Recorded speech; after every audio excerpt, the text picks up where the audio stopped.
Ya,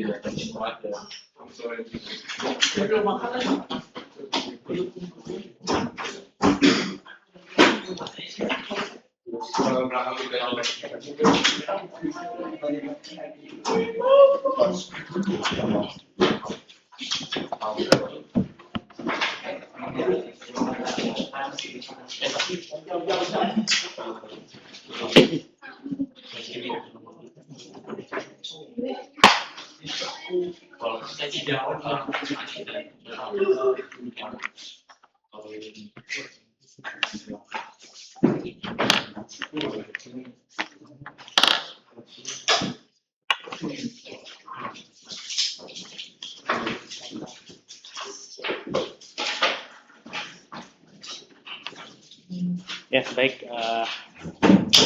Assalamualaikum warahmatullahi wabarakatuh. Waalaikumsalam. Ya, selamat pagi.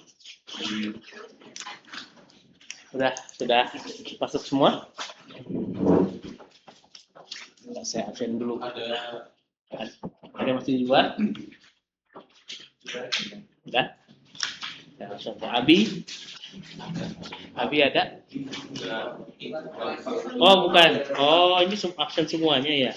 Dengan IPA aja ya. Oh iya. Oke. Udah, sekretaris kelasnya siapa? Arifah ya? Kalau ditandain teman-temannya yang tidak hadir siapa hari ini? Harusnya ada 2 orang ya. Ini ada baru 1, 2, 3, 4, 5, 6, 7, 8, 9, 10, 11, 12, 13, 14. Ini ada 1 orang yang belum hadir. Baik. Oke. Akhirnya saya ucapkan selamat datang di kelas Mapel Kimia ya. Kita berjumpa kembali ya setelah terakhir kalian diajar saya kelas 10 ya, fisika ya. Nah, kali ini kita ketemu di kimia. Ya. Kenapa kimia? Nah, ya saya ngajar dua-duanya ya, bisa ngajar. Kadang ngajar di fisika, kadang ngajar di kimia. Kebetulan untuk semester ini saya pegang kimia ya untuk K12. Ya, ini kalian sudah menjalani peminatan MIPA selama setahun ya, waktu di K11. Nah, sekarang masuk ke semester yang praktisnya sebenarnya semester terakhir ya, untuk belajar kimia. Karena nanti semester depan kalian sudah masuk ke persiapan perguruan tinggi ya. Biasanya semester depan, semester genap itu tidak terlalu banyak minggu pertemuannya. Hanya setengahnya mungkin dari yang sekarang. Mohon maaf juga suara saya agak sedikit bindeng ya. Ini lagi agak udah mau sembuh tapi masih ada hidung masih agak mampet sedikit. Oke. Ya, jadi di kimia K12 ini kita akan melihat belajar dapat dikatakan 3 bab terakhir ya tentang dari kurikulum kimia SMA. Jadi kita akan melihat pelajari kurang lebih 3 dikelompokkan jadi 3 bab ya. Bab pertama yang akan kita mulai pada hari ini itu adalah yang namanya pembahasan sifat koligatif larutan. Sifat koligatif larutan. Ya. Kadang juga disebut sebagai sifat fisis ya, dari larutan. Kemarin ada tuh ya, kemarin kemas ya, KS-nya topik ini buat koligatif larutan. Jadi kemarin kemas naik ke atas ya untuk topik KS-nya. Ini kita akan pelajari yang mungkin sekitar tidak terlalu panjang ya, mungkin sekitar 2 minggu, 3 minggu cukup. 2 minggu mungkin cukup untuk sifat koligatif larutan ya. Maksimal mungkin sekitar 3 minggu lah. Oke. Lalu kemudian yang bab 2-nya ini juga mungkin akan sangat panjang ya, yang akan mungkin mencakup hampir hampir sepertiga lah dari waktu kita di semester ini, yaitu bahasan terkait asam basa ya. Larutan asam basa ya.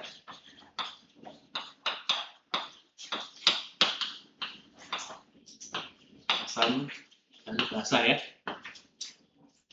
Lalu yang terakhir, ini juga adalah dapat dikatakan materi pemuncak ya dari K12, yaitu elektrokimia.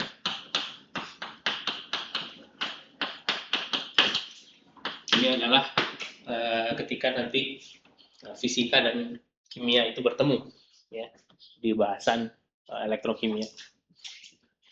Ya, jadi ada tiga bahasan ini yang kalian akan pelajari di K12 ya. Nah, ditambah ya plus ya. Semua ini ditambah dengan ya, karena nanti kalian akan TKA ya. Ini nanti akan ada juga di dalam pembahasan kimia ini akan sambil kita lakukan sedikit-sedikit review persiapan untuk TKA ya. Berapa yang akan mengambil kimia di TKA-nya? Banyak ya. Setengahnya lagi tidak ngambil ya. Ya, tapi walaupun nanti tidak ngambil kimia TK-nya, ya, tapi nanti ketika proses pembelajaran ada bagian-bagian yang pembahasan TK ya ikut aja ya, tidak ada ruginya. Ya.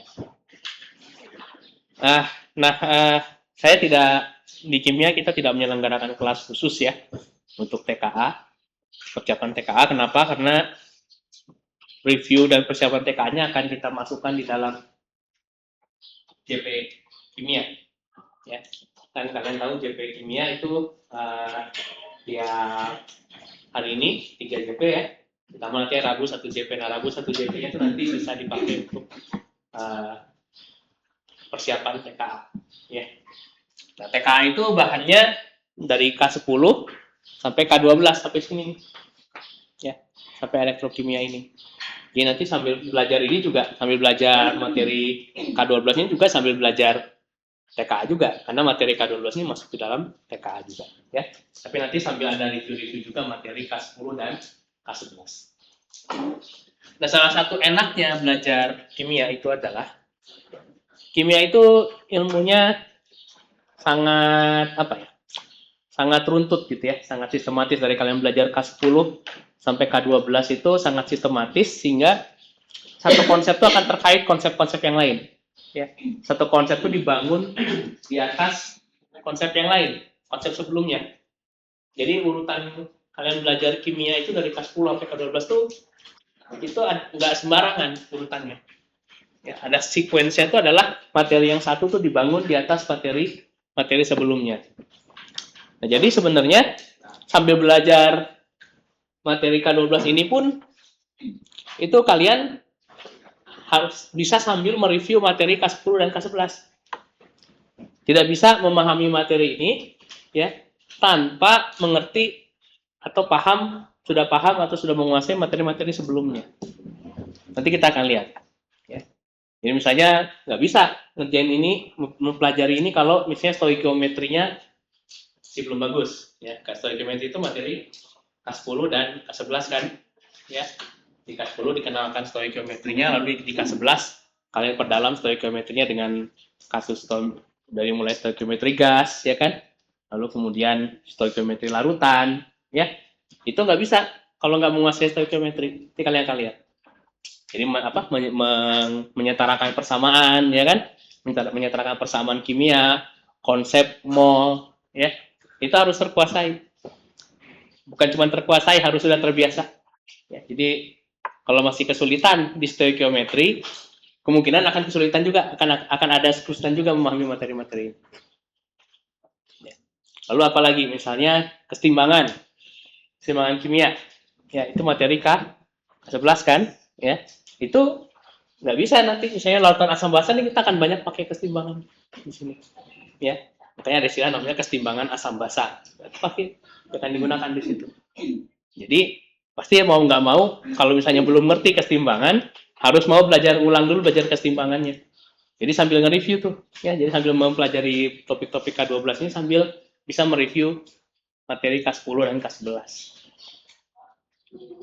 Ya, nanti pas elektrokimia ya harus ada ngerti juga tentang struktur elektron, ya, ion dan sebagainya begitu. Ya. Nah, jadi sambil pelajari ini sambil bisa nge-review persiapan untuk TK. Ya, itu enaknya kimia. Kalau fisika agak sedikit lebih tricky ya kalau fisika itu, karena kan ya bab-babnya itu nggak selalu saling mengunci gitu kan. Ya, hanya bisa aja kalian nggak ngerti mekanika gitu ya, tapi termodinamika bisa gitu kan, ya kan? Nggak ngerti mekanika tapi optik bisa gitu ya. Atau nggak ngerti mekanika fluida tapi listrik magnet bisa begitu kan, ya bisa begitu kalau fisika. Tapi kalau kimia itu saling terhubung erat ya, satu konsep dengan konsep yang lain. Jadi lebih harusnya sambil belajar kimia sambil mempelajari materi K12 sambil bisa ngulang-ngulang materi K10 dan K11 juga gitu ya. Nah, untuk buku kalau mau buku paket SMA ya bisa gunakan buku terbitan Erlangga seperti ini ya. Ini saya pegang yang jilid 3 karena kebetulan materi untuk yang materi untuk yang sifat koligatif larutan ya, dan juga elektrokimia ya, itu ada di buku ini ya. Ada di buku yang jilid 3 ini, sementara yang larutan asam basa ini kalau di buku SMA buku paket itu adanya di buku K11 ya. Coba lihat di perpustakaan mungkin ada, atau kalau enggak ya bisa carilah ini ya. Ini juga bisa dipakai, bisa. Yang saya pegang ini untuk yang penulisnya Unggul Sudarmo ya. Unggul Sudarmo. Tapi saya kalau misalnya mau coba yang lain juga ada yang pengarangnya namanya Michael Purba ya. Bisa antara dua ini ya. Ya memang kalau di Alkausa kan kita kurikulumnya urutannya kadang suka beda ya dengan urutan materi di di luaran ya, sehingga kadang-kadang ada materi yang adanya di buku kelas 3, lalu ada lagi buku kelas 12, ada yang ada di kelas 11 gitu ya. Jadi memang kalau mau pakai buku paket ya idealnya punya tiga-tiganya gitu ya, dari yang K10 sampai K12. Nah, kalau misalnya lebih suka textbook, bisa menggunakan textbook ini ya. Ini yang saya pegang, mungkin udah tahu ya, Raymond Cheng ya. Untuk yang materi K12 ini semuanya ada di buku Raymond Cheng-nya yang kalau terjemahan bahasa Indonesia itu ada yang jilid 2 ya.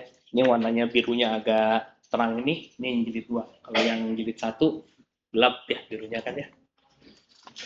Nah, sifat koligatif larutan ini kalau di buku ini judulnya sifat fisis larutan ya. Lalu kemudian asam basa juga ada di buku ini. Lalu kemudian elektrokimia juga ada di buku ini ya. Ini kalau mau pakai textbook bisa, ini di perpustakaan juga ada ya, bisa dicari. Nah, itu udah ada yang punya ya, aku ya, udah ada yang pegang, silakan ini ya. Lalu kemudian untuk TKA-nya ya, saya sarankan semuanya yang terutama yang memang mau TKA kimia itu punya buku ini ya. Ini bisa dibeli, ini nggak terlalu mahal ya. Sekolah punya tapi nggak banyak, setahu saya hanya satu mungkin buat tiap mapel ya. Saya sarankan punya ya. Untuk yang nggak TKA kimia juga kalau mau punya juga nggak apa-apa. Ya ini bagus, satu buku ini bisa merangkum banyak seluruh kimia dari K10 sampai K12 ya. Dari kasarnya ada soalnya, pembahasannya ya. Bagus untuk persiapan TKA. Nanti yang tiap 1 JP bisa jadi itu dengan Bu Selin ya, pembahasan untuk persiapan 1 jam itu isinya mungkin banyak latihan-latihan, itu banyak ambil dari buku ini. Ya, jadi silahkan kalau mau punya ya, ini nggak terlalu mahal harganya, jadi kalau bisa punya bagus. Oke, ada pertanyaan sampai sini? Ada pertanyaan terkait pembelajaran kimia buka 12? Tidak ada? Nah, oke ya. Baik, kita kalau begitu kita bisa mulai ya untuk untuk pembahasan sifat koligatif larutan ya.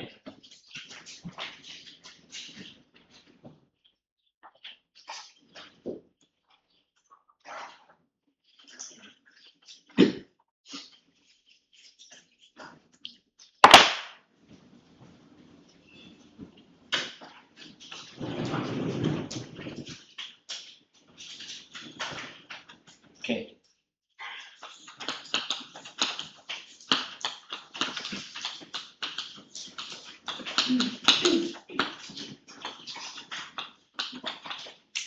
Ya, apa itu sifat koligatif larutan? Ya, kata kuncinya adalah di sini ada larutan, ada koligatif, gitu kan. Kalau larutan itu, kalau di kimia itu istilahnya dia adalah sifat sejenis apa? Larutan itu. Dia senyawa atau campuran? Campuran, ya. Jadi kan ingat materi K10 nih, sambil review nih kan.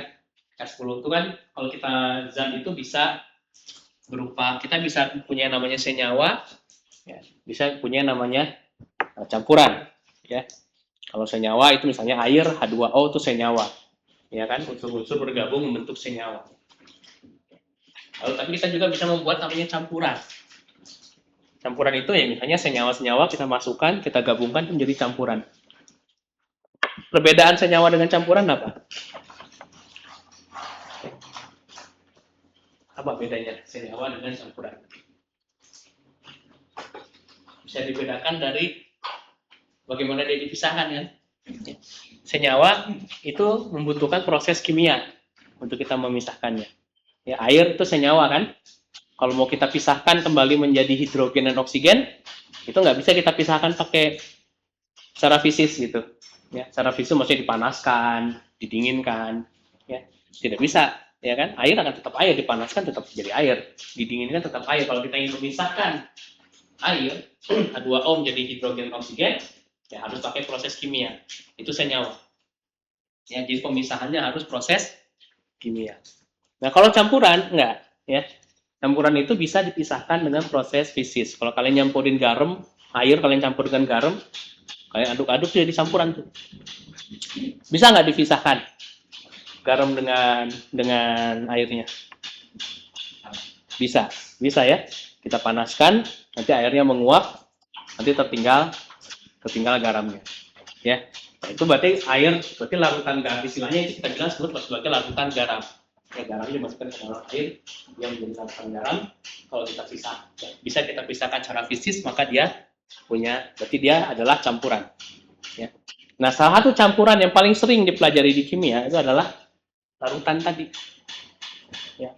Kalau kalian nanti belajar ada yang masuk prodi kimia, yang masuk jurusan kimia gitu, ya hidupnya akan diisi dengan bermain-main dengan larutan. Itu sebabnya kimia itu isinya semuanya ilmu tentang bagaimana memahami perilaku dari larutan. Ya. Nah, ini kita akan mempelajari salah satu sifat larutan yang disebut sebagai sifat koligatif. Ya. Koligatif ini asal katanya ya, kalau mau tahu asal kata koligatif ini dari kata koligare. Koligare, ya. Atau bisa juga kalau yang lebih akrab dengan istilah sehari-hari itu kolega ya. Nah, dengan istilah kolega itu rekan, ya kan? Rekan. Saya dengan Bu Selin itu kolega. Ya, kolega sesama guru Kalsa, kolega sesama guru kimia. Ya. Jadi namanya kolega itu pasti terkait dengan rekan, ya. Nah, kenapa kemudian ada sifat di larutan yang kita sebut sebagai sifat koligatif? Ya. Ini sifat yang muncul ketika kita dalam satu kita mencampurkan sesuatu ke dalam larutan. Ya, jadi seperti si larutan ada sesuatu pada suatu pelarut, lalu kita campurkan sesuatu di situ. Nah, dia menjadi koleganya gitu, menjadi rekannya yang menyebabkan kemudian sifat dari campuran itu atau sifat dari senyawa itu mengalami perubahan. Ya. Jadi kalau kita bicara larutan itu pasti di sini ada, misalnya di sini kita punya air misalnya, ya, punya air. Sini H2O misalnya ya. Air. Ya. Lalu kemudian kita masukkan sesuatu ke dalam sini. Ya. Kita masukkan sesuatu ke dalam sini, sebutlah misalnya kita masukkan suatu garam misalnya ya. Suatu garam gitu ya. Kita masukkan ke sini ke dalam larutan, maka kita akan menghasilkan yang namanya, ini akan memberikan, kita akan mendapatkan namanya larutan garam kan ya. Larutan garam ya. Nah, di sini kita harus membedakan ya, ini Anda harus paham perbedaannya nih, ini penting ya. Ketika kita punya larutan garam, kita ada dua, jadi ada dua komponen kan sih. Ya. Ada namanya komponen namanya pelarut, ya, atau istilahnya solvent kalau bahasa kimianya. Ya. Ada namanya terlarut, ya, atau kalau bahasa kimianya kita sebut sebagai solute. Ya, ada pelarut, ada yang terlarut.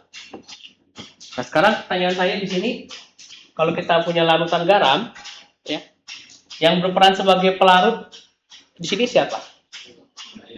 Air, ya. Jadi di sini air dia sebagai pelarut ya.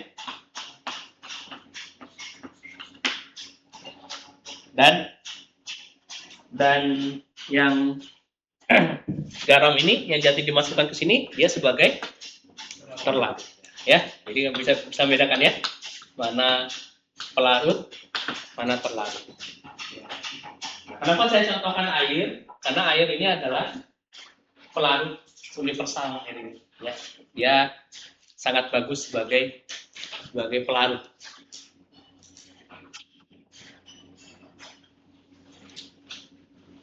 Nah, ini sambil review materi K10. Ya. Kenapa air itu bagus sebagai pelarut? Kita masukin garam ke dalam air nih. Ya. Ada yang tahu kenapa air itu bagus sebagai pelarut? Kita diajarin ya sama Pak Yorga ya. Ada ingat? Ini berhubungan dengan materi K10.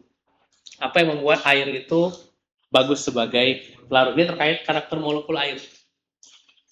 Ini tiga fase itu. Kan? Apa? Ini terkait molekul airnya. Terkait si molekul H2O-nya itu. Apa yang membuat si air, ya, apa yang ada pada si molekul air itu sehingga dia bagus digunakan sebagai pelarut?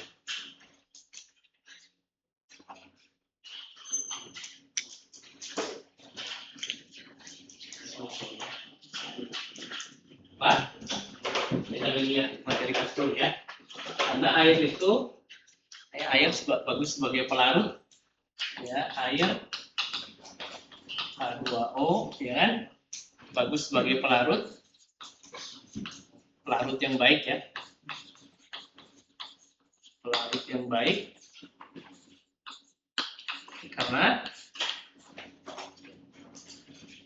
dia punya sifat yang kita sebut sebagai molekul yang polar. Masih ingat molekul polar? Ada molekul polar, ada yang non polar.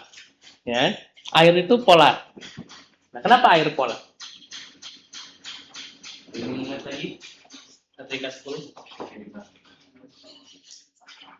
Dengan Pak Yorga kan belajar teori VS-EPR ya kan, VS-EPR ya kan, valence shell, electron repulsion, valence shell, electron pair repulsion, ya, VS-EPR yang dengan itu bisa menentukan bentuk molekul kan, ya. Pembahasan polar non polar ini kan terkait, kalau kalian buka lagi buku K10, buka lagi K10 terkait dengan bentuk molekulnya, bisa terkait dengan bentuk molekulnya, bisa terkait juga dengan distribusi elektron. Misalnya sebagai contoh, kalau HCl misalnya. HCl itu kan struktur Efek Lewisnya ini kan? Ya. Nah, ingat lagi ya, belajar lagi nih struktur Lewisnya itu persiapan TKA ya kan? HCl kalau kita gambarkan struktur Lewisnya gini kan? Nah, ada kecenderungan ya, karena elektronegatifnya, karena Cl dengan H itu berbeda elektronegatifnya.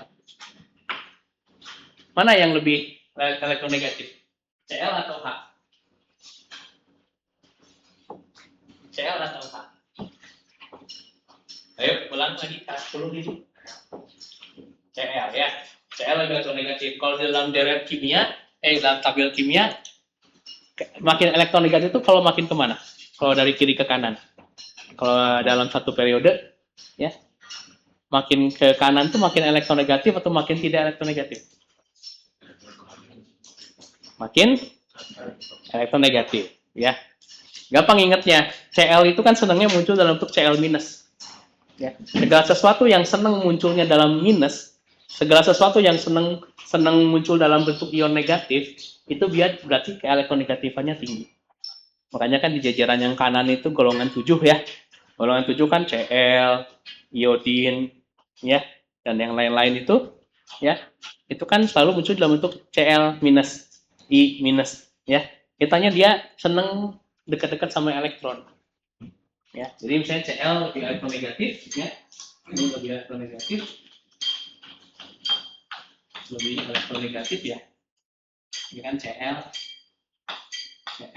lebih elektronegatif ya. Elektronegatif.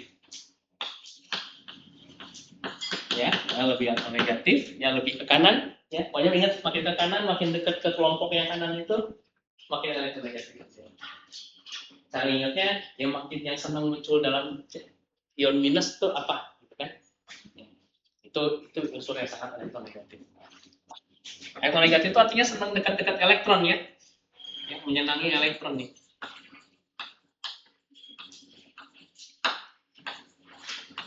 Elektron. Ya. Lebih elektronegatif dari H ya. Nah, akibatnya apa? Kalau kita lihat elektron yang di sini nih, ini kan sini ada pasangan elektron, ya. Ini kan garis ini adalah 2 elektron sebenarnya kan. Nah, elektron sedang lari ke sini. Ya. Jadi elektron-elektron itu akan ngumpul di Cl. Jadi sehingga Cl-nya jadi lebih negatif. Sementara hidrogen ini akan ditinggalkan oleh elektronnya akan lebih cenderung lari ke Cl karena Cl lebih elektron negatif. Maka yang di sini akan kelebihan elektron jadi negatif, ya. Ini kelebihan elektron. Kelebihan elektron, ya. Nah, yang ini akan kekurangan elektron.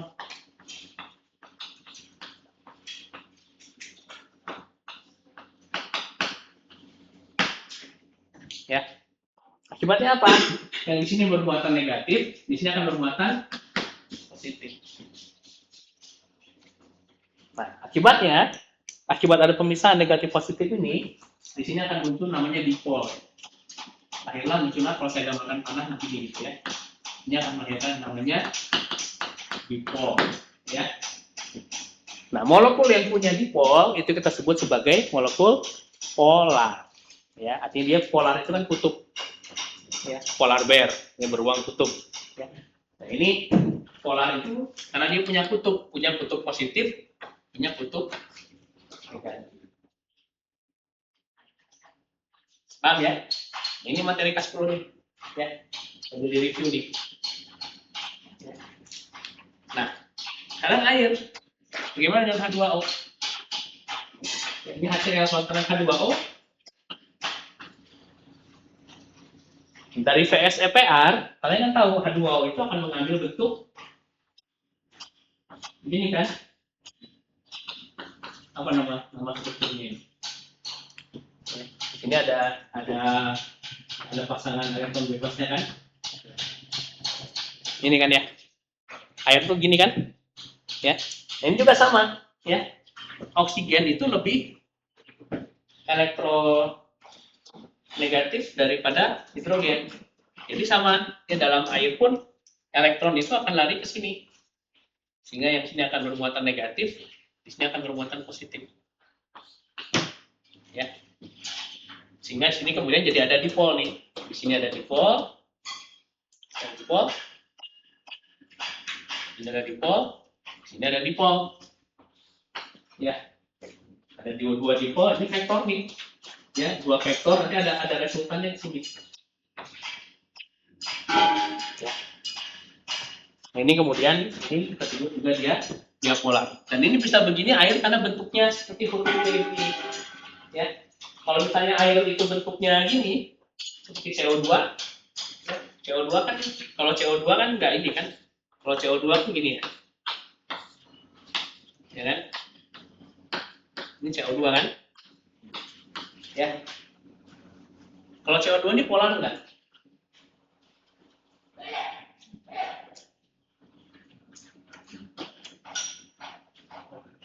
Enggak polar, ya. Kenapa enggak polar? Ya. C dengan O-nya ada dipolnya, ini bisa ke sini dipolnya, ini ke dipol, gini kan? Ya. Tapi saling secara vektor saling meniadakan, sehingga dia menjadi non polar.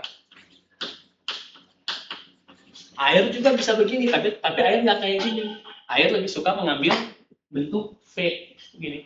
Karena bentuk V maka arah vektor dipolnya jadi tidak saling meniadakan seperti CO2. Ya, sehingga kemudian kita dapatkan ada resultan vektornya, dia punya dipol istilahnya. Ya, jadi kalau CO2 itu dipolnya ada tapi saling menghilangkan. Kalau di O, H2O dipolnya ada. Ya, makanya H2O ini polar. Ya.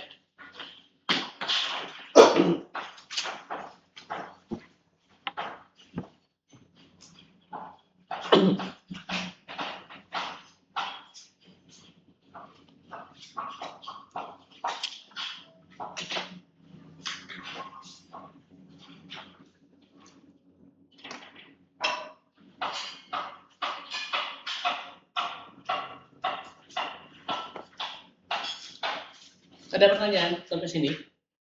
Nah, lebih detailnya lagi kalau masih ya, tuh baca lagi ya buku K10 ya dari sekarang ya, di Ayeuna belajar TKA itu. Kalau nanti udah besoknya mau TKA udah nggak usah belajar lagi, main ya atau tidur. Kalau besoknya udah mau TKA ya, belajarnya sekarang. Ya. Kalau sudah menjelang TKA-nya mau udah tidur aja. Ya. Percuma belajar juga kalau cuma sehari sebelum TKA. Mendingan merilekskan pikiran ya. Belajarnya dari sekarang, dicicil. Nah,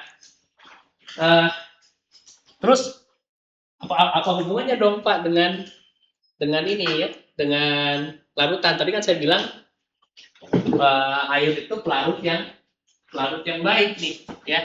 Kenapa? Karena dia polar. Terus kalian akan bertanyakan so what gitu ya, kenapa kalau dia polar dia jadi pelarut yang baik? Ada yang tahu nggak? Misalnya dalam kasus ini nih, dalam kasus kita nyampurin garam ke H2O.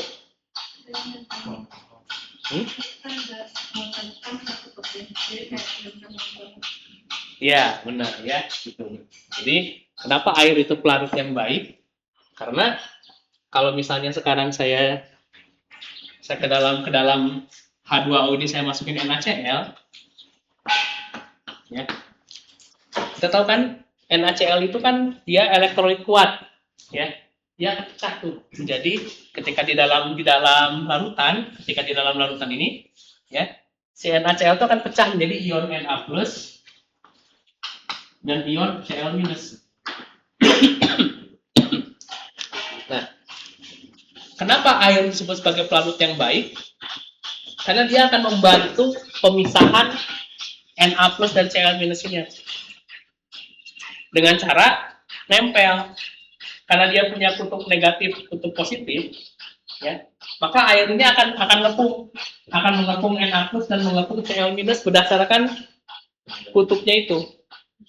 Jadi sini misalnya dia punya kutub negatif.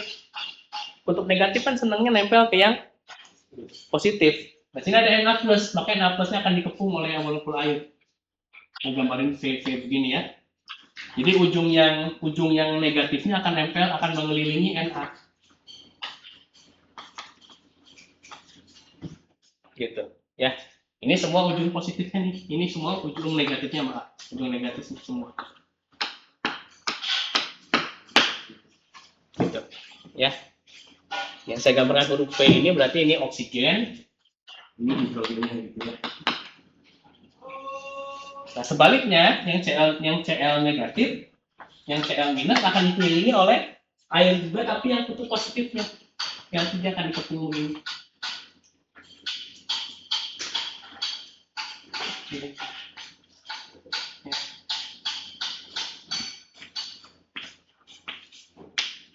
Ya, ini yang bagian positifnya kan.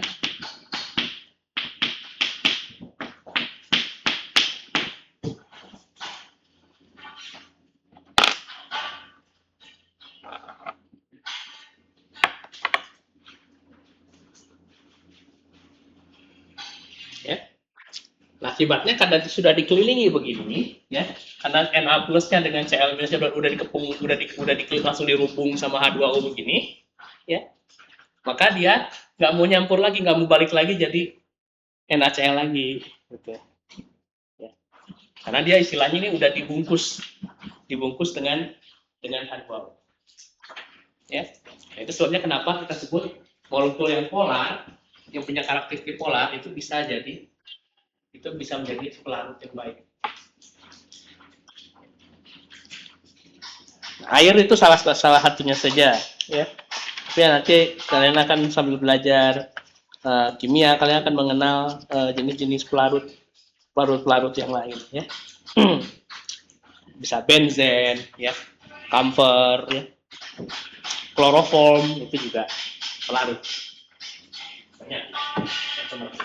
Tapi karakteristiknya biasanya yang cocok jadi pelarut itu adalah yang punya polaritas.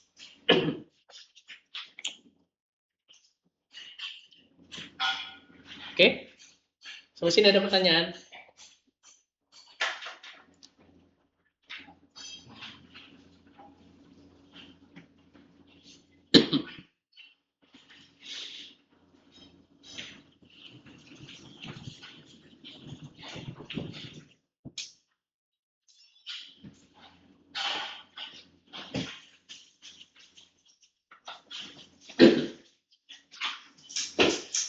Nah, sekarang balik lagi ke koligatif nih. Balik lagi ke sifat koligatif larutan.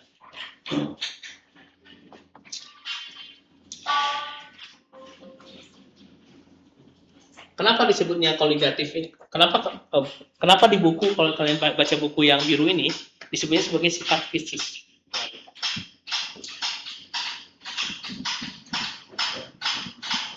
Koligatif larutan ini termasuk sifat fisis. Sifat koligatif ini sifat fisis.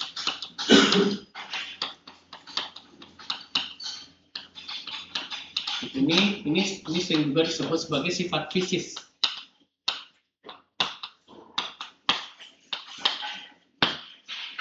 Berhubungan erat dengan sifat fisis. Fenomenanya kayak gini. Misalnya, ya sekarang saya punya air, lalu kemudian saya punya air dua beli. Ini dua-duanya air. Ini H2O, ini H2O. Ya, pelarut. Ini sebagai solvent, sebagai pelarut. Ya. Lalu ke dalam H2O yang nomor 1, ya, saya masukin urea, pupuk urea. Lalu yang nomor 2, saya masukin gula. Ya, saya masukin gula.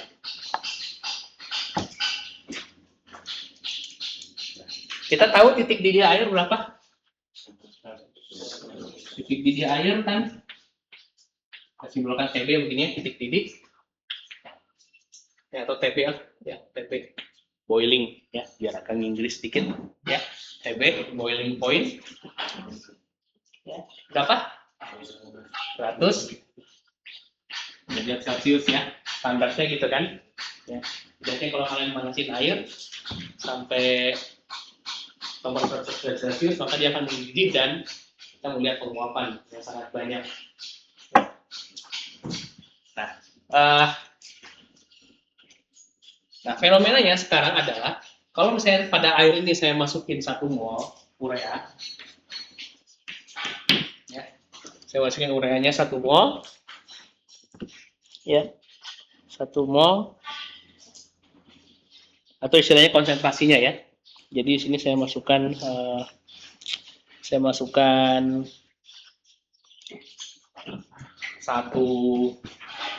molar maksudnya ya, 1 satuan. Jadi kalau larutannya dibuat sama ya, larutan urea sedikitlah atau sama boleh 1 mol gitu ya, 1 mol urea dan juga 1 mol gula ya. Airnya dua-duanya sama-sama 1 kilogram misalnya ya. Airnya ini katakanlah 1 kilo gitu ya. 1 kilogram air, ini juga 1 kilogram air ya. Ya kurang lebih 1 liter gitu ya. 1 kilogram.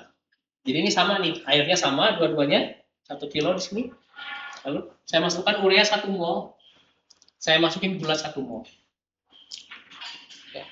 Yang teramati adalah yang saya masukin urea itu titik didihnya ya, untuk kasus berarti ini jadi larutan urea kan ya. Larutan urea ini larutan urea ya, itu titik didihnya itu naik menjadi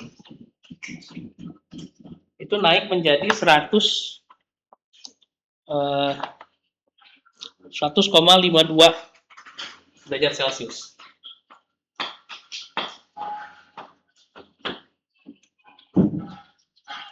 Jadi titik boiling point-nya ya, naik. Jadi air mula-mula kalau dia hanya air aja ya, itu saya titik didihnya di 100 derajat Celcius. Saya masukin urea, saya aduk-aduk urea, cemplungin urea, aduk, titik didihnya menjadi 100,52 derajat Celcius. Ya, kalian suka nggak mungkin kalau misalnya masak Indomie kan, Indomie pakai telur gitu, ya, kalau kalian jadi kan lama-lama dia ngembang ke atas, gitu kan, ya, sudah mendidih kan, tapi kalau kalian sembunyiin minyak, nggak jadi ngembangnya kan turun lagi. Kenapa? Karena titik didihnya naik. Dari asalnya 1 derajat Celcius, kalau masih air, kalian masukkan sesuatu ke situ, titik didihnya naik. Jadi dia nggak jadi mendidih karena butuh temperatur lebih tinggi lagi. Ya.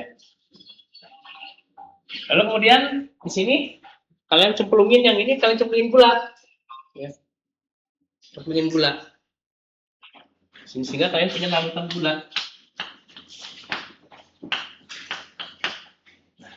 Teramatinya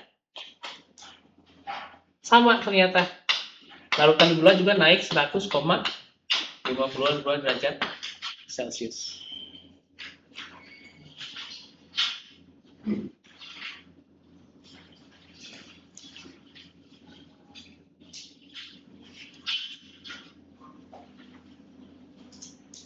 Ya.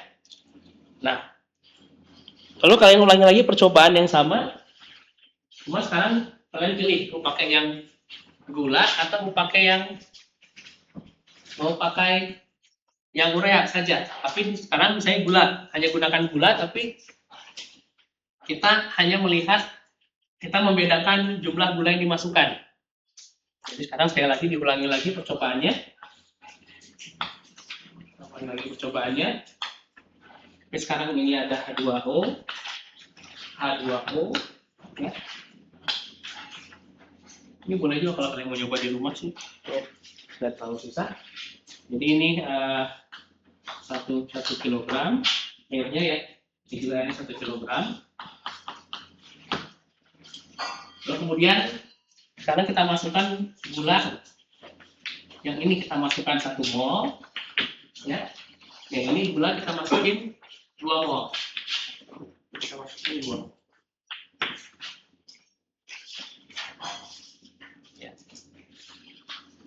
Nah, apa yang kemudian teramati? Sekarang titik didihnya untuk gula yang 1 mol. Jadi kita udah tahu ya, untuk gula yang 1 mol, titik didih untuk yang 1 mol. Itu tadi ini kan, ya, titik PB ya.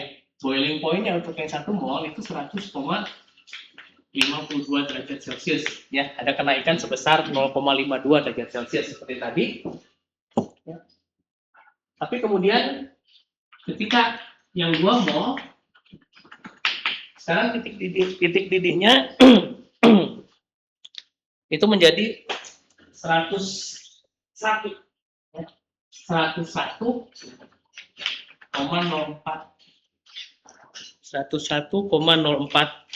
derajat Celcius. Ya. Jadi sekarang titik didihnya untuk yang 2 mol itu lebih tinggi. Nah, kesimpulannya apa berarti dari sini? Kalau kita melihat kesimpulan ini. Ini sama, kalau saya ulangin dengan urea, ya. Urea 1 mol akan naik akan 1,52 derajat Celcius, tapi kalau ureanya 2 mol akan jadi 101,04 derajat Celcius. Berarti apa? Kita melihat ya, kenaikan titik didih, istilahnya ini fenomena ini namanya kenaikan titik didih. Fenomena yang kita sebut sebagai kenaikan titik didih ini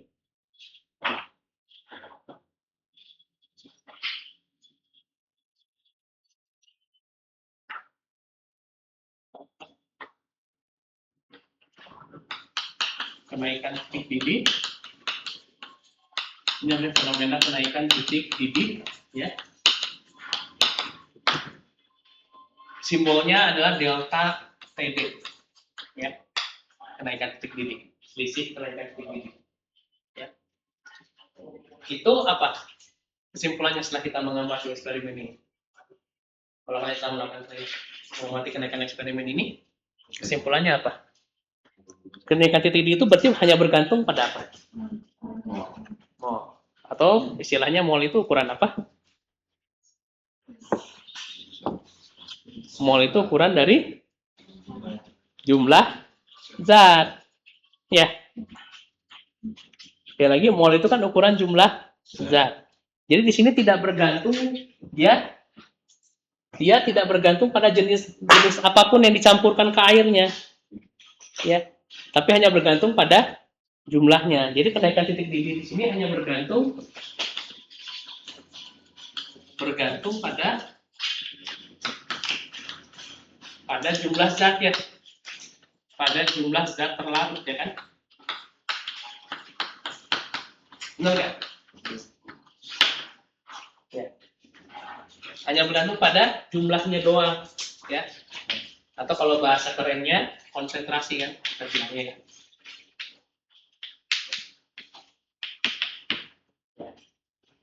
Hanya bergantung pada konsentrasinya saja. Mau urea, mau gula, ya, mau Indocafe, kalian cenderung ke situ, ya, mau kopi luwak, mau Nescafe, akan sama kalau jumlahnya sama. Ya, kalian masukin Nescafe, kalian masukin adem sari gitu ke dalam segelas air. Kalau jumlah gramnya, jumlah molnya atau larutannya konsentrasinya sama, maka kenaikan titik didih dari air itu akan sama. Nah, ini disebut sebagai sifat fisis. Kita lagi sini, ya. Ini disebut sebagai sifat fisis. Ya, dia tidak bergantung jenis, ya. Tidak bergantung jenis zat.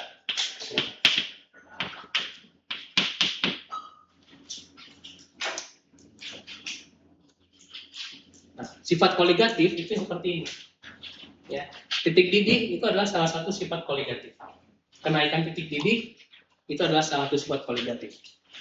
Koligare, ya, tekanan hadir bersama. Di sini dia hadir urea dan air, gula dan air. Makanya disebut sebagai koligare, ya, koligatif.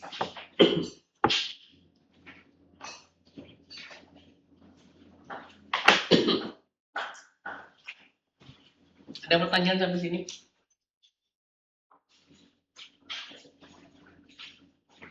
Jadi ini nyerempet-nyerempet ke fisika pembahasan ini. Ya, karena dia ini sifatnya sifat fisik.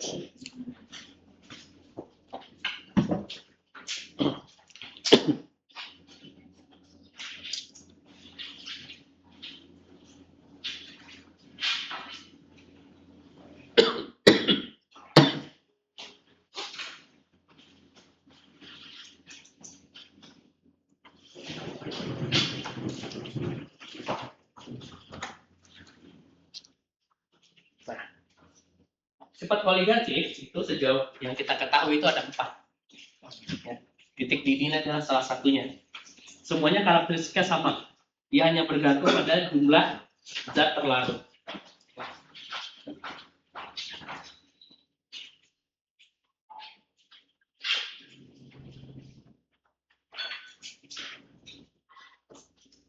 Jadi sifat koligatif di sini selain titik didih ya, nanti kita lihat satu persatu. Koligatif dari larutan ada 4 ya. Yang pertama itu namanya sebagai tadi baru kita lihat ya, kenaikan titik didih, tapi saya urut aja ya. Yang pertama itu nanti kita akan lihat selain kenaikan titik didih itu namanya penurunan tekanan uap ya.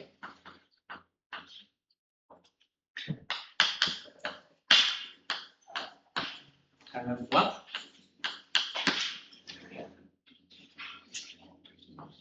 Uap yaitu ini ya, kenaikan titik didih. Bisa kita lihat contohnya ya.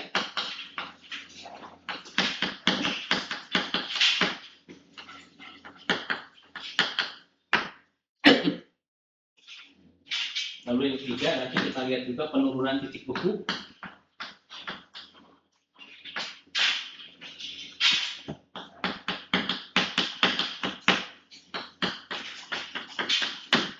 Dan yang keempat ini kita kenal dengan nama tekanan osmosis ya.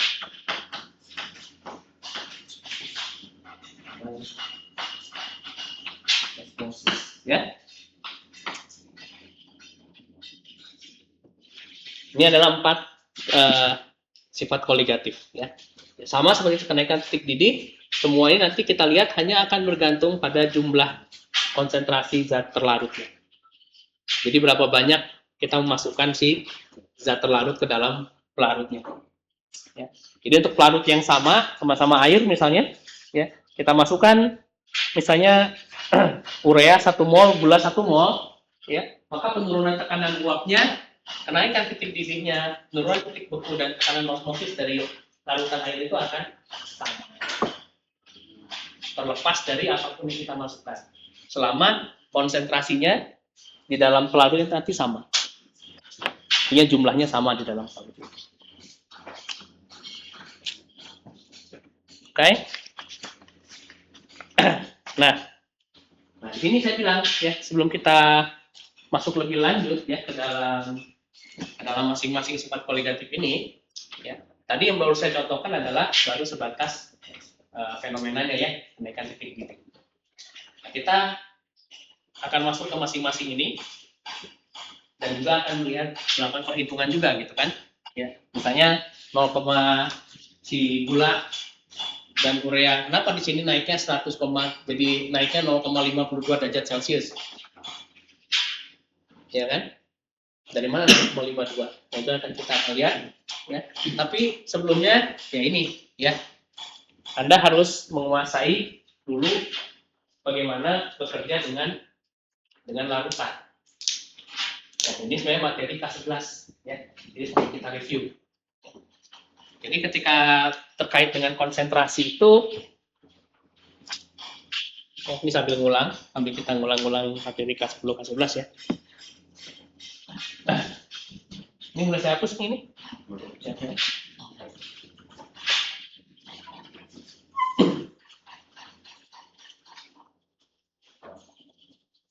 Sebelum kita bicara lebih lanjut tentang larutan, ya kalian harus mantap dulu dalam bagaimana menyatakan konsentrasi dari larutan ya.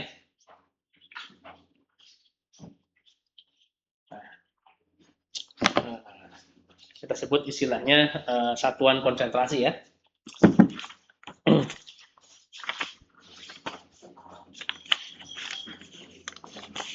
Jadi kita lihat dulu namanya satuan konsentrasi di sini.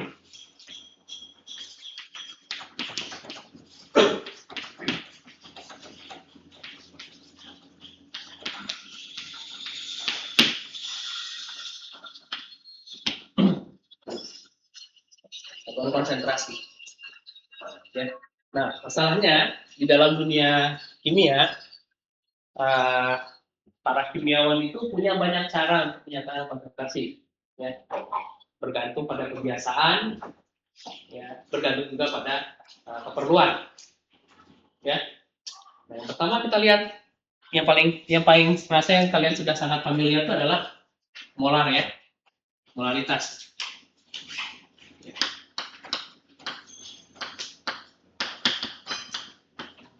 Ya, ini paling sering digunakan ya, molaritas. Apa definisinya molaritas? Sebenarnya simpelnya M gitu yang besar.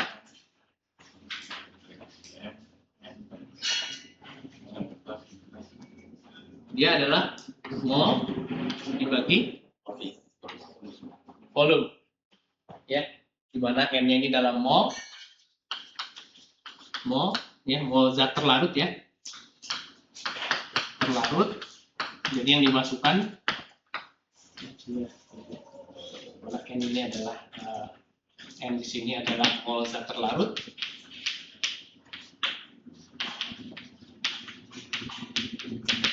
Ya, dan V ini adalah volume pelarut ya. Ya, di mana volume pelarutnya dalam liter ya.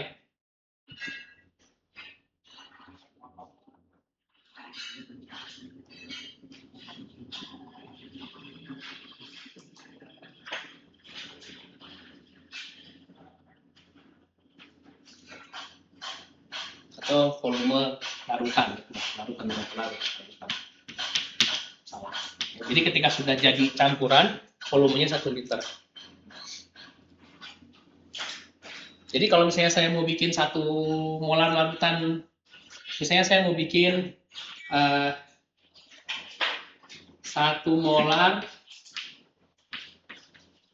ya, satuannya molar ya. Ini M ini satuannya molar, kita bilangnya. Molar. Misalnya contoh, ya.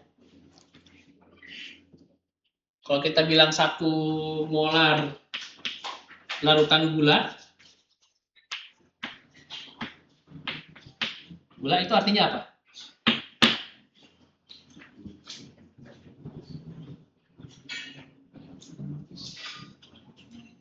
Apa artinya 1 molar larutan gula? Berarti ada berapa mol gula dalam berapa liter air? Atau dalam berapa liter larutan? Berarti ini apa? Kita bacanya adalah 1 mol gula ya dalam 1 liter larutan. 1 liter larutan.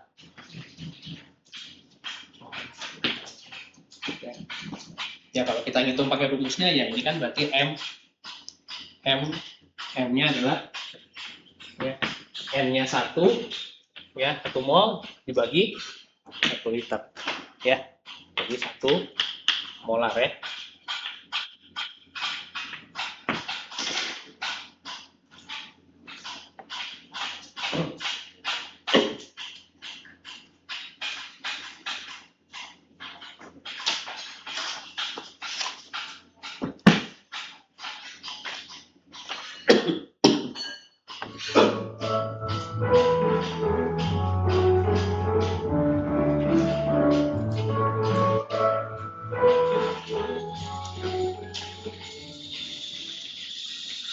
Cara bikinnya gimana?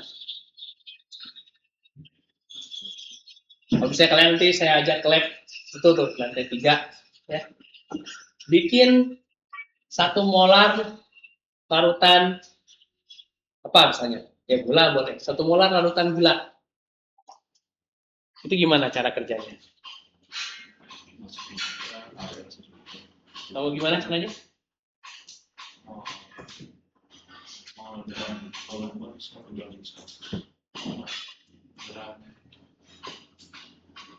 Coba bayangin Anda lagi di lab, sekarang mau bikin, lalu saya bilang buat 1 molar larutan gula.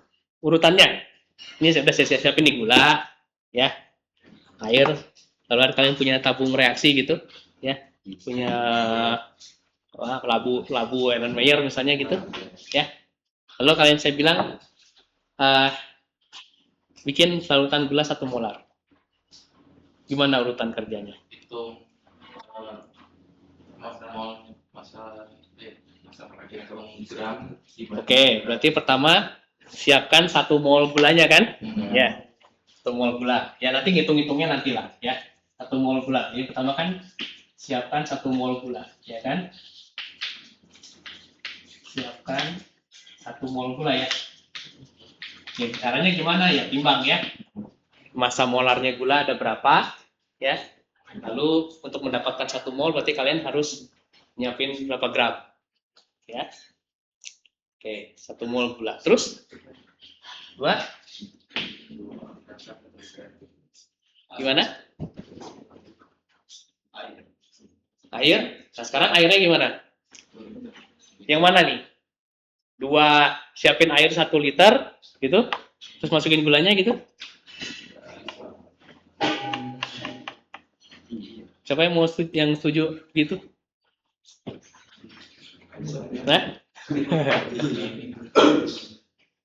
Harus pastikan mol dan air 1:1. 1:1. Jadi siapin air 1 liter gitu. Terus masukin 1 molnya. Kalau kayak gitu jadinya bukannya malah jadi lebih dari 1 liter. Yang benar adalah caranya masukkan gulanya dulu ya. Masukkan gulanya dulu. Masukkan gula ya. Lalu isikan air.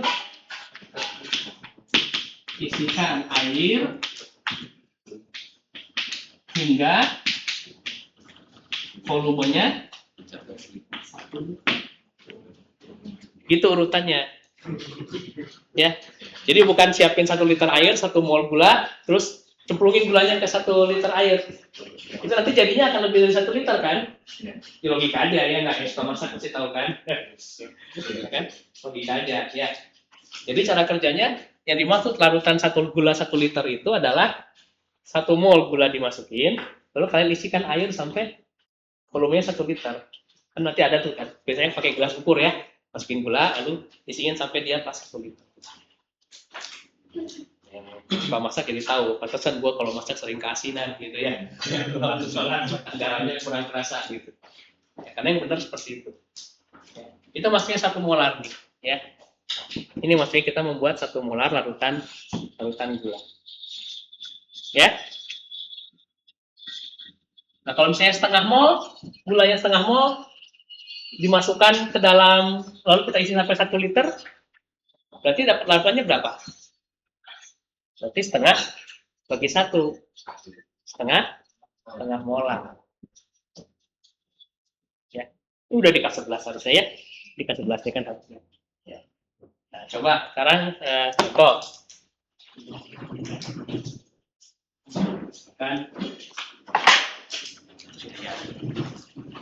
Misalkan ini kalau mau hitung-hitungannya ya.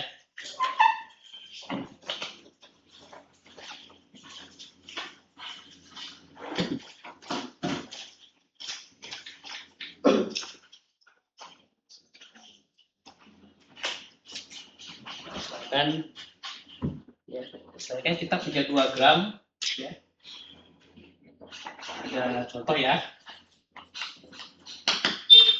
2 gram ya kristal NaOH nih. NaOH ya. Natrium hidroksida. Ini apa? Soda api ya. OH. Saya suka pakai kalau toilet mampet itu ya, atau saluran mampet ya. Dilarutkan dalam air dilarutkan dalam air. Nah, ini bahasa soalnya udah kelihatan ya. Diamkan dalam air hingga volumenya 500 mili. Tuh, ya. Ada kata hingga volumenya 500 ml ya. Ini maksudnya step ini nih, kayak gini. Ya. Jadi NaOH-nya dimasukkan 2 gram NaOH lalu kemudian dikasih air sampai volumenya 500 ml. Jadi larutannya volumenya 500 ml nih. Ya, 500 ml. 100 ml ya. Nah, itu konsentrasinya. Coba. Hitung konsentrasi. Hitung konsentrasi.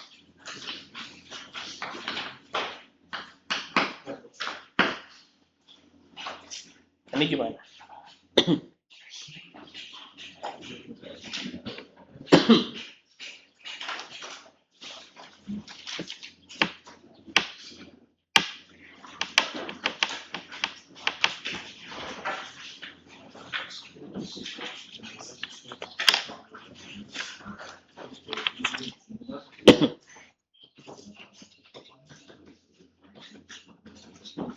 Berarti pertama-tama kita hitung apanya dulu nih?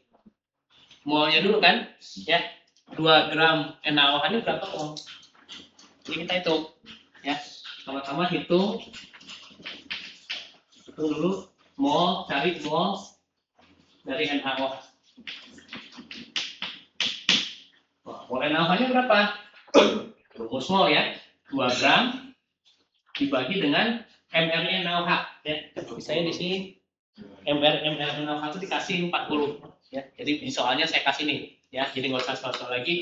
Massa molekul relatifnya dari NaOH itu 40 ya. Jadi berarti di sini 2 dibagi 40 berapa tuh? Itu 0,05 mol ya. Benar nggak? Itu 0,05 mol ya. Nah berarti sekarang konsentrasinya molarnya molar dengan NaOH atau molaritas NaOH ya. NaOH atau konsentrasi NaOH itu adalah 0,05 dibagi dengan volume nih ya, dibagi volumenya volume larutannya yang adalah 500 mili ya. 500 ml itu berarti berapa liter? 0,5 liter dibagi 0,5 ya. Jadi berapa nih? 0,1.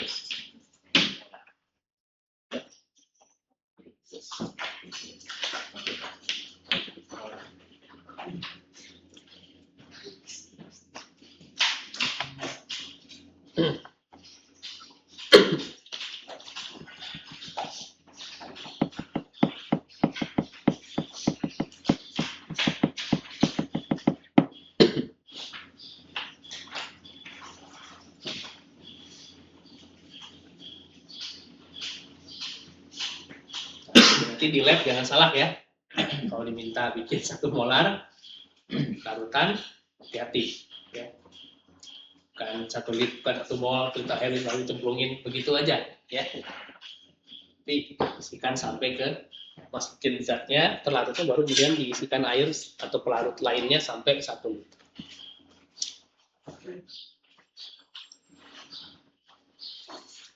Nah ini satuan konsentrasi yang pertama yang sering digunakan ya. Biasanya kalau menyangkut larutan yang paling sering dipakai molar ini. Kalau kalian buka Tokopedia itu mau beli NaOH, itu biasanya dijual NaOH-nya 1 molar, NaOH setengah molar, NaOH 0,1 molar gitu. Ya.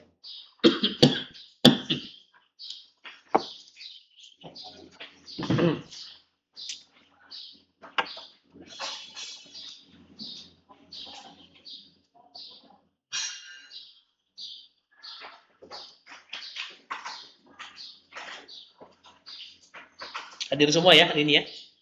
Hadir semua ya. Oke. Baik. Lanjut ya. Ada pertanyaan? Ada yang mau ditanyakan?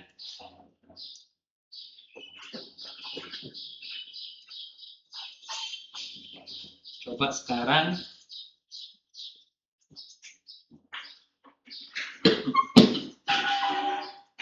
saya hapus ya, boleh ya.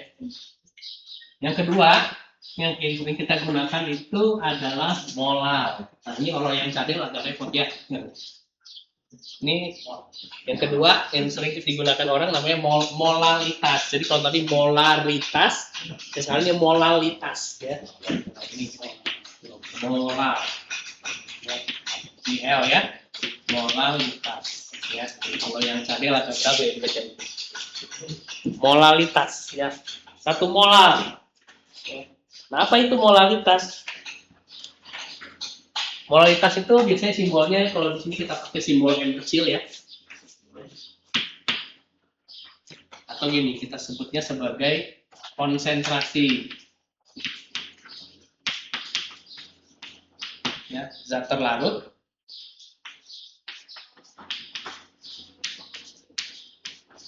Terlarut ya. Konsentrasi atau mol zat terlarut, konsentrasi atau jumlah mol zat terlarut, jumlah mol zat terlarut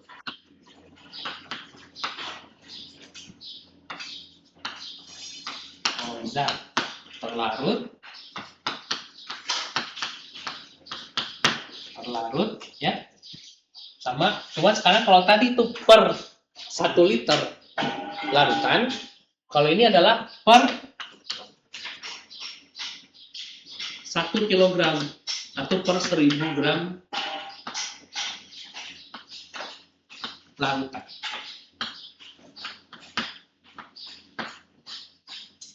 Itu aja bedanya. Jadi per 1000 gram larutan. Jadi 1 molar itu ya, kalau kita punya 1 molar zat itu artinya ya, itu artinya ada 1 gram 1 mol zat ya dalam 1000 gram larutan. Molar.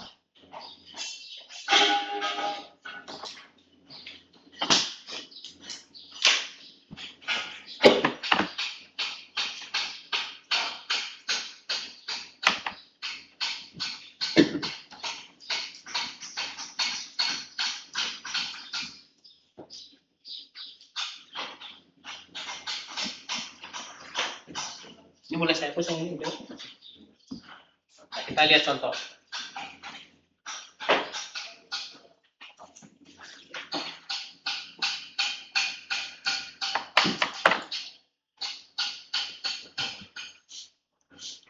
Hitung molalitas ya, molalitas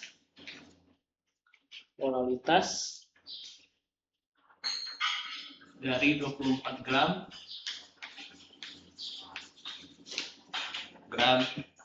misalnya kristal MgS4 ya,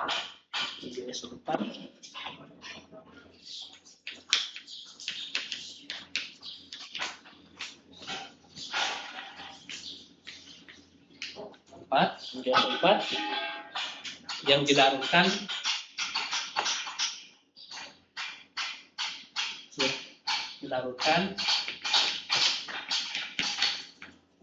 dalam 400 gram air.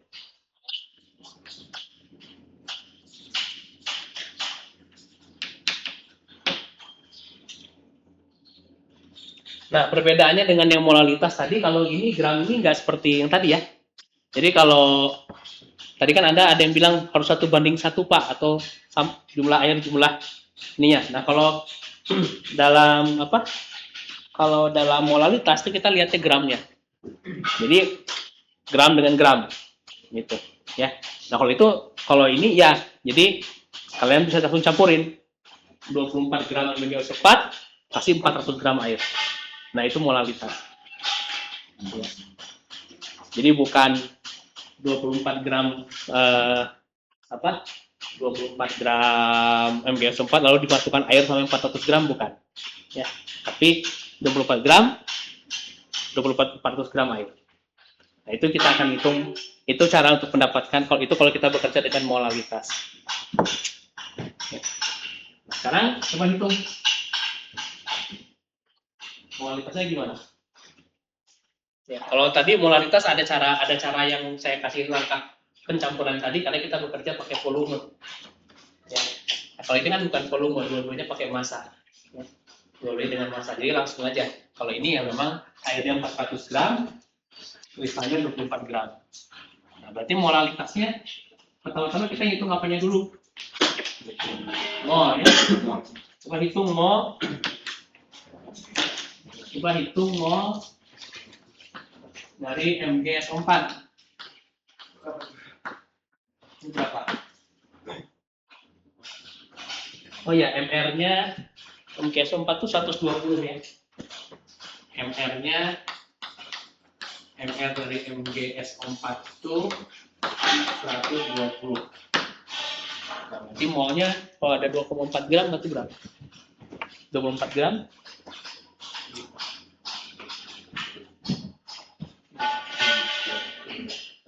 masukin 24 dibagi MR-nya ya 20.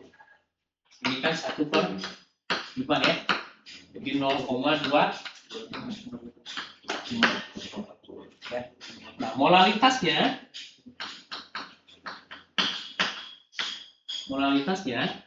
itu adalah berarti ya, ini kan berarti molalitasku M itu berarti mol ya dibagi 1000 gram dibagi massa pelarut ya, mol zat dibagi massa pelarut ya. Ini berarti 0,2 dibagi 400 ya. Hati-hati harus selalu dalam gram ya. Sama kalau molar kita harus dalam liter pembaginya. Kalau molalitas kita harus selalu dalam gram. Jadi kalau misalnya dikasihnya dalam kilogram, kalian ubah dulu ke gram. Nah, ini jadi 2/4000 ya. Berarti berapa? 0, maaf,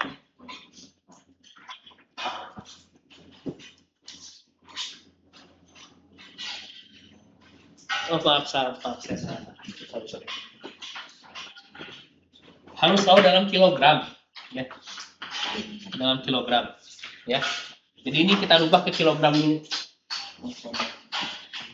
Ya. Rubah ke kilogram dulu. 400 gram itu berapa kilo? 0,4. Ya. Berarti 2/4. 0,5 molar. Ya. Maaf ya. Jadi saya ralat harus selalu dalam kilogram. Nah, kadang-kadang di dalam rumus, di buku-buku rumus itu suka ditulisnya gini. Saya bikin tulisan kayak gini nih. Jadi si rumus molalitasnya itu suka ditulis. Si rumus molalitasnya ini kadang-kadang ditulis kayak gini. Ini saya tambahin di sini ya. Jadi kalian bisa kalau mau ngitung molalitas itu bisa langsung molnya, mol zat terlarutnya dibagi dengan massa pelarutnya dalam kilogram. Tapi kalau mau langsung pakai begini harus hati-hati, ini dalam kilogram. Jangan lupa ya. Nah, kadang-kadang di buku ya karena orang ingin supaya kimia jadi kerasa mudah, itu suka dikalikan, dibikin rumusnya kayak gini. Mol zat ya, lalu dibagi massa pelarutnya dalam gram ya, dalam gram, tapi di sini dikali 1000 ya, boleh aja, sama aja. Maksudnya dikali 1000 ini sebenarnya adalah merubah gram ini menjadi kilogram sebenarnya ya. Ya kalau pakai rumus gini mau langsung dibagi pelarut gram pelarutnya boleh, tapi kalikan 1000. Ya, atau mau langsung zat dibagi dengan massa pelarutnya dalam kilogram. Boleh. Sama aja ya. Dua rumus ini sama. Ya. Jadi kalau mau di sini 400 boleh, tapi kalikan 1000 di sini. Ya, nanti hasilnya akan sama.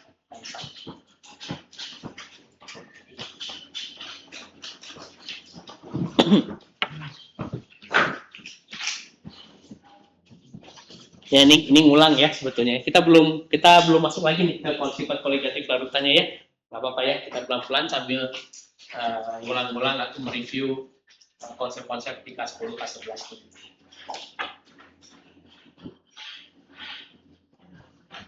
Nah ini molalitas ya. Nah ada juga satuan lain yang suka dipakai, ya, yaitu namanya persen. Ya, persen berat.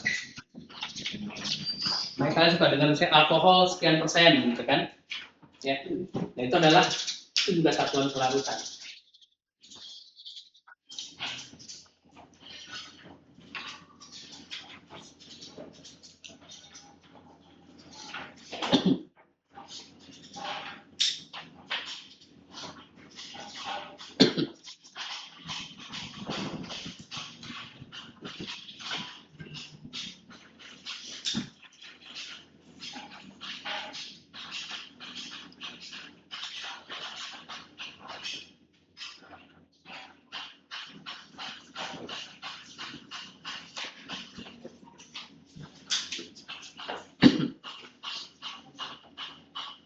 Gak apa-apa, saya hapus ya. Kalian barusan nyatet cepet kan? Ya. Oke, sekarang kita lihat yang satu lagi, satuan berikutnya. Ini namanya persen berat ya. Disebut sebagai persen ya. Persen massa. Ya, sebenarnya lebih tepatnya disebut sebagai persen massa ya.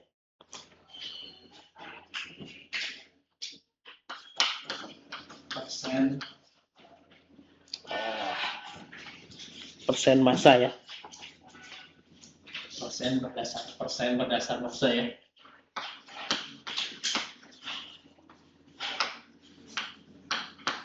Ya, kadang-kadang orang suka bilang persen berat walaupun nggak benar.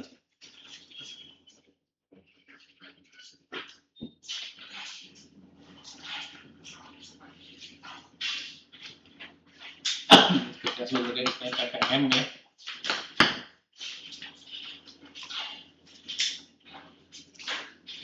Nah ini kita dinyatakan sebagai ya, definisinya persen massa itu ya, itu massa zat terlarut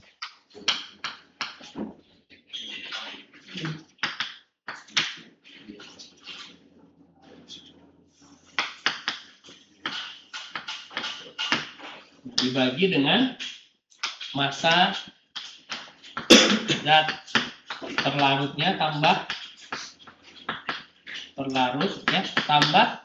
massa zat pelarut ya. Zat pelarut ya kali 100% ya.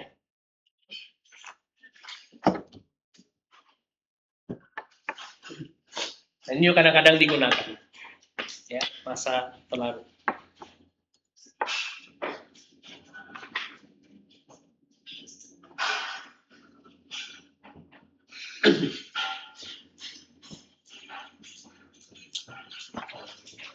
Nah, kita bisa contoh ini ya.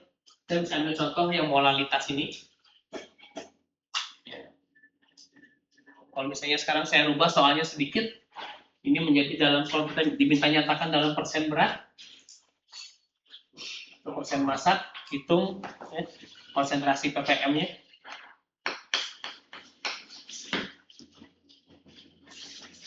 Persen per mass-nya gimana?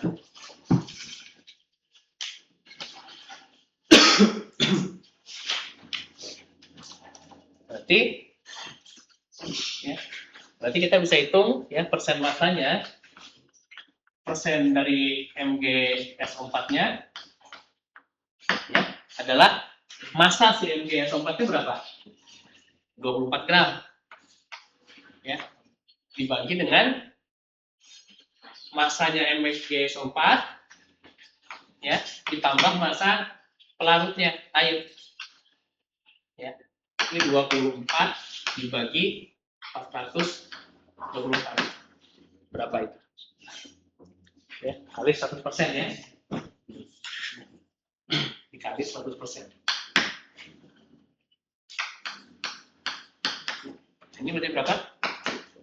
24 per 424. Berapa itu? Ada yang bawa kalkulator? Selalu bawa kalkulator ya. Ya, ini jangan enggak. Berapa? Kali 100.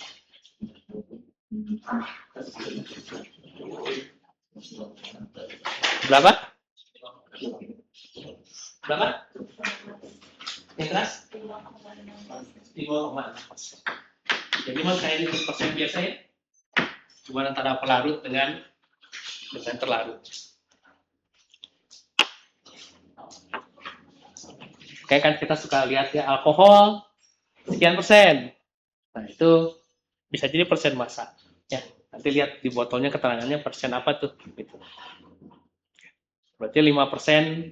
Kalau alkohol 5% berarti ya 5%, 5 gram alkohol ya dibagi dengan berapa campur air gitu ya, massa alkoholnya sama massa airnya itu sedemikian sehingga totalnya 5%, massanya 5%.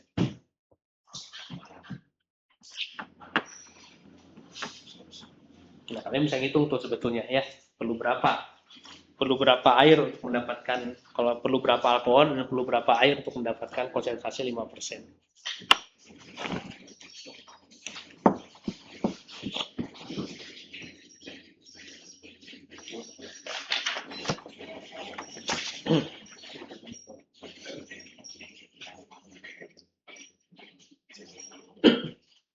Nah, ini kalian sudah harus bisa menghitung satuan konsentrasi ini, semuanya harus bisa dihitung, udah istilahnya otomatis ya, dari luar kepala.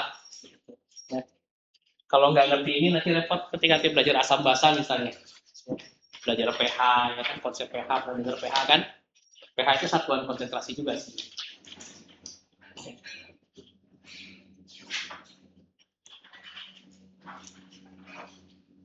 Oke, lagi pertanyaan sampai sini, ngerti nggak? Yang nggak ngerti tanya. Ya, biar tidak malu bertanya sesat di jalan. Mumpung masih baru mulai, ya nanti udah nyasar baru mau nanya-nanya. Nanti pertanyaannya jadi numpuk banyak. Ya, kalau nggak ngerti tanya. Saya bisa stop aja ngomongnya, ya. Oke. Nah, satu lagi konsep lagi nih terakhir sebelum kita selesai ya. Selesainya jam 9:30 berarti ya. Ya kan? Kan jam pertama 7.15 sampai jam 8. Jam kedua 8 sampai 8.45. Ya. Jam ketiga berarti sampai 9.30 ya. Lagi. Satu konsep lagi nih, untuk persiapan berarti minggu depan baru kita masuk ke sifat koligatif yang lainnya ya. Tadi yang dikenalkan baru titik didih ya.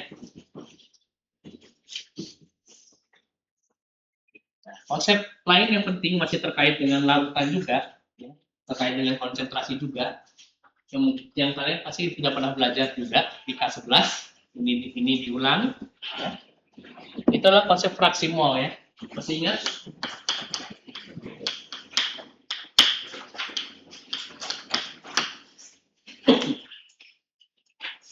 Masih ingat fraksi mol?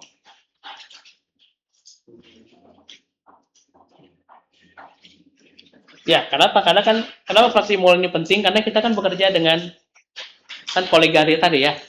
Koligare itu koligatif selalu menghadirkan dua, ada pelarut dan terlarut. Ya, selalu ada dua. Nah, kita perlu tahu membedakan di dalam satu campuran itu, dalam satu larutan itu, ya, si zat A ada berapa mol, si zat B ada berapa mol, ada berapa bagian, ya. Kalau dari total mol itu, dari total zat yang ada. Nah, itu kita perlu dalam beberapa perhitungan nanti di sifat koligatif kita perlu tahu itu. Itu istilahnya adalah fraksi mol, ya. Jadi misalnya kalau sekarang, ya, jadi fraksi mol itu perbandingan, ya, perbandingan mol zat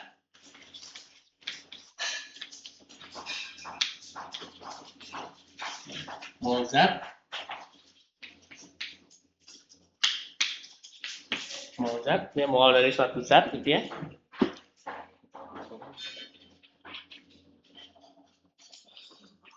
dalam suatu larutan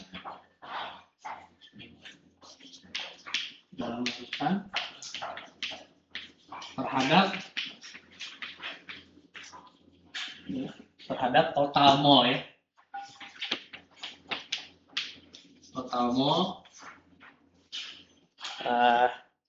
total mol dari keseluruhan atau total mol yang terdapat pada larutan, ya, total mol seluruh komponen dalam larutan,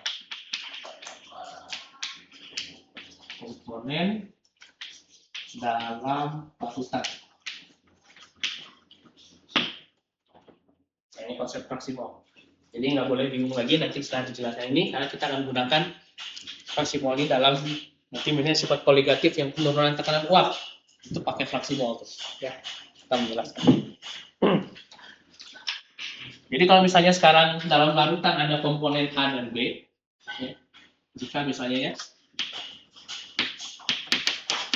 jika dalam larutan, ya, terdapat komponen A dan B, ya, maka kita sebut misalnya XA, maka kita sebut sebagai fraksi mol dari A, yaitu simbolnya kita sebut sebagai XA begini, ya. Jadi fraksi mol dari A itu kita sebut sebagai XA, ya. Ini simbolnya XA itu adalah molnya A, ya. Mol A, Na, ya. Ini molnya A dibagi dengan mol A ditambah mol B, ya. Ini mirip kayak persen tadi. Ya. Jadi ini Na ini adalah mol A, ya. Na ini mol A. Nb ini yang mol B, ya.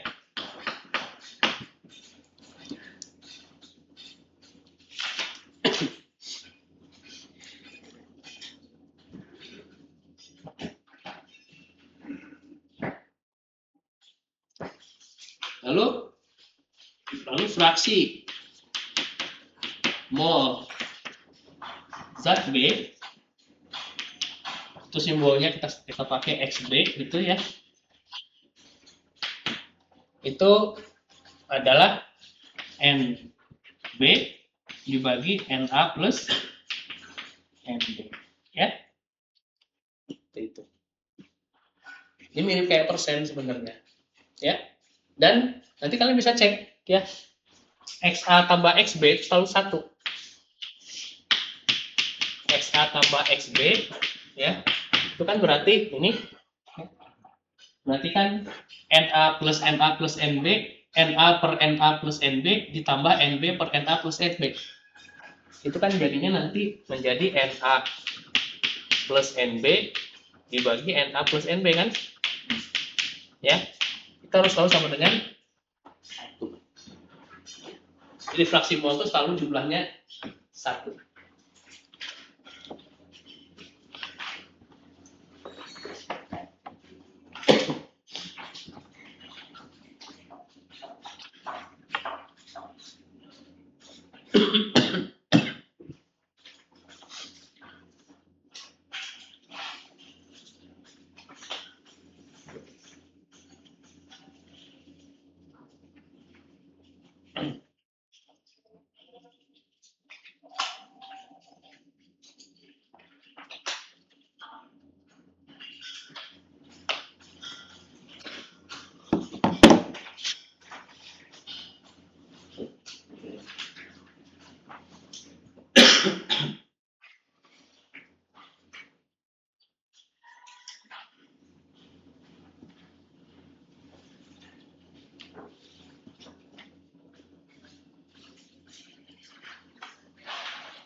Oke, sekarang coba kita lihat contoh.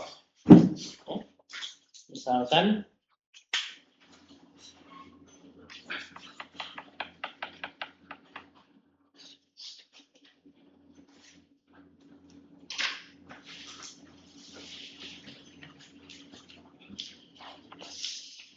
ini sekalian kita melatih ya. Misalnya hitung misalnya fraksi mol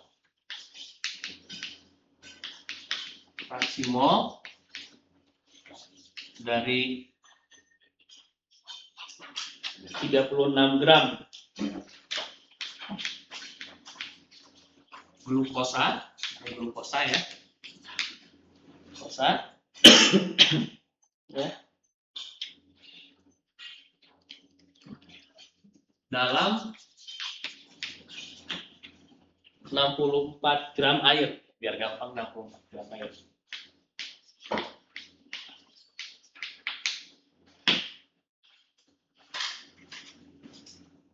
Nah, ini kan berarti glukosa dicampur dengan air ya, glukosa dilarutkan dalam air. Berarti total larutannya berapa gram? 100 gram. Ya. Kita bisa hitung sekarang fraksi molnya.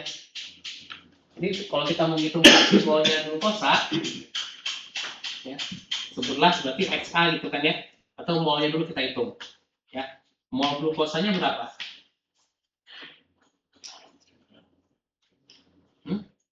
Mol glukosa.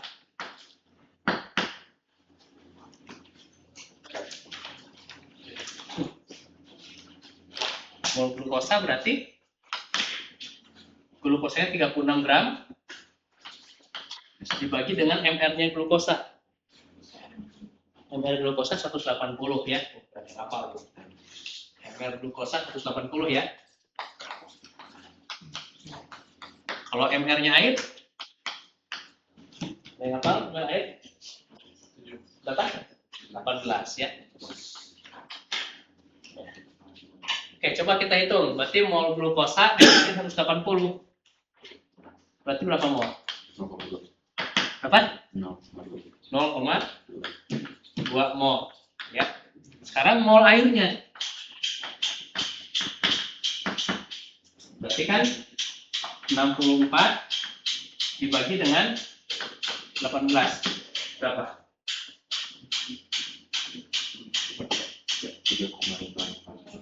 3,56 ya. 6 mol ya. Nah, ini kita sebut sebagai mol air ini pelarut ya.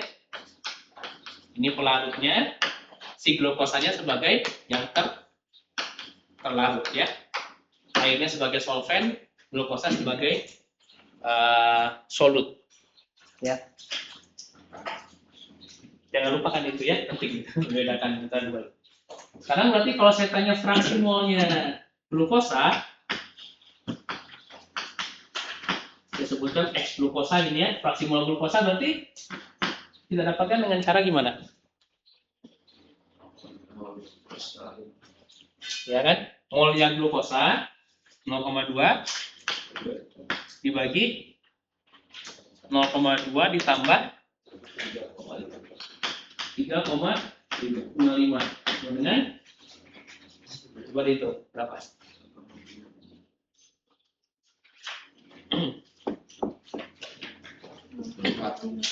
Berapa?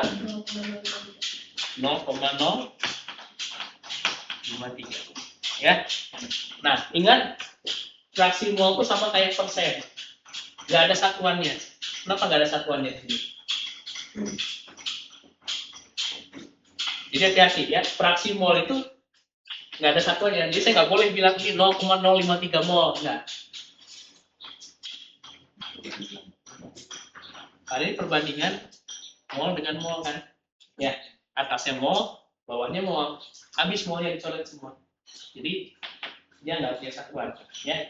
Jadi fraksi mol itu nggak ada satuannya, jangan lupa, ya.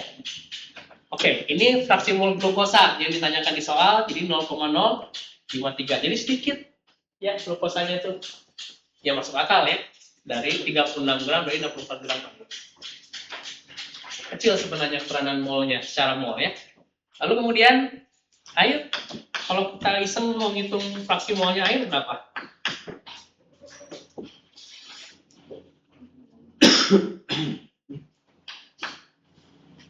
Berarti 3,56 dibagi 0,2 sama 3,56 berapa? 0,99 Lukas?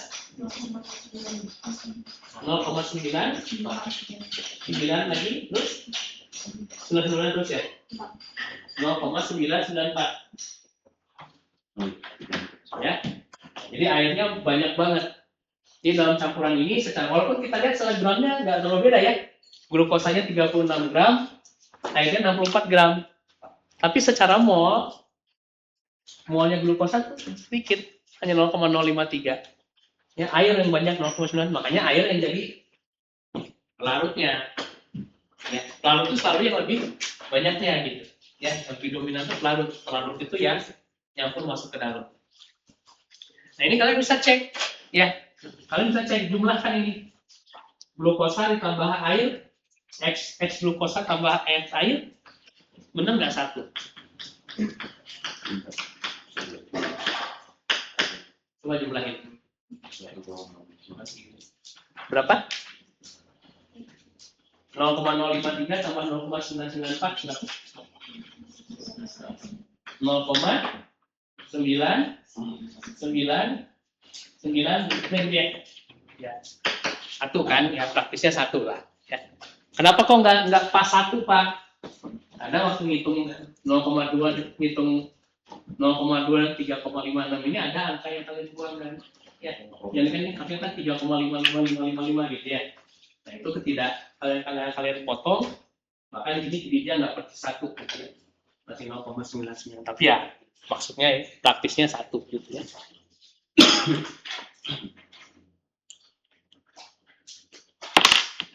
Ya, nah ini tolong ya dilatih betul-betul ya, dikuasai betul-betul perhitungan-perhitungan tadi ya. Bagaimana menghitung molaritas, bagaimana menghitung molar, bagaimana fraksi mol, persen ya. Itu nanti akan banyak kita pakai. Ya, akan banyak kita gunakan di pembelajaran selanjutnya. Ya, jadi udah ngitung molaritas tuh, ngitung molar tuh udah nggak mikir lagi harusnya. Ya. Karena nanti kan dipakai di asam basa, dipakai di elektrokimia dan semuanya. Sambil ingat-ingat lagi konsep mol dan sebagainya ya yang ada di K10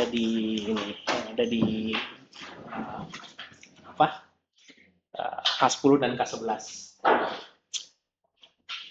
Oke, nanti ini kan kita gunakan ya buat bahas sifat koligatif. Ya. Kita lanjutkan minggu depan lah ya. Oke, ada pertanyaan nggak sampai sini?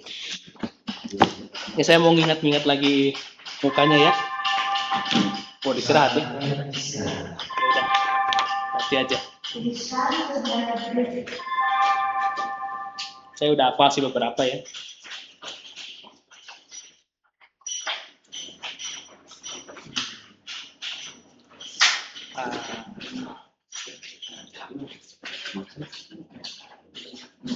Totalnya berapa orang jadinya ada 14 orang. Oh, bukan 15 ya? 14 ya.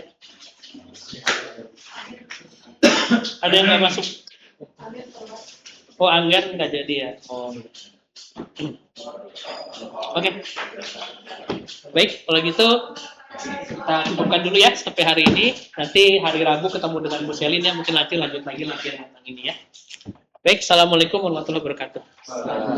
Pagi.